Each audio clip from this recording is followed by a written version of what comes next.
Si është dallimin mes të kur një shkrimtar e shkruan, ja lexo vetës, ja tregon dikujt, dhe verzioni kur e ndin prej atyre që e kanë lexuar dhe se si e kanë kuptuar, ose si e kanë përjetuar? Janë dy gjëra shumë të ndryshme që asnjënës nuk bën me imponu tjetrën. Okej.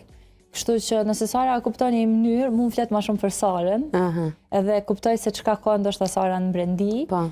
Si sa se çka kam dashur unë me thonë, ose çka kam tentuar me thonë, se nuk është çka kam dashur me thonë, por çka kam ndjen në atë moment. Esakt. E na duhet me përkthy këtë çka ka dashur me thonë autori në çka ka ndje autori në atë moment, se është ma afër të saktës, nuk është gjithmonë 100% e saktë.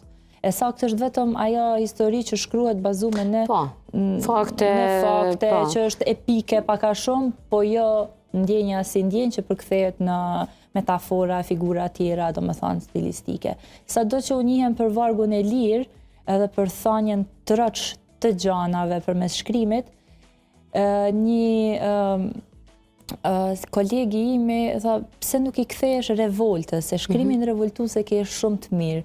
Thash, po për me i pas punë të mirë me tonë, duhet me ikë revoltës, faktikisht publikimit revoltës, sepse tash rrjetet sociale sa na kanë afru me njëri tjetrin, krijojnë edhe atë hendekun mes njëri tjetrit, se kujt ja tha sot kjo këtë, ose me kënd e pati kjo. Domethënë, e lidhin kushtimisht mos ja gjuj tek ti, ati, asaj, edhe të dëmton pa pas qëllim ti me dëmtu, se me përshru atë mesazh te ai person që aludohet.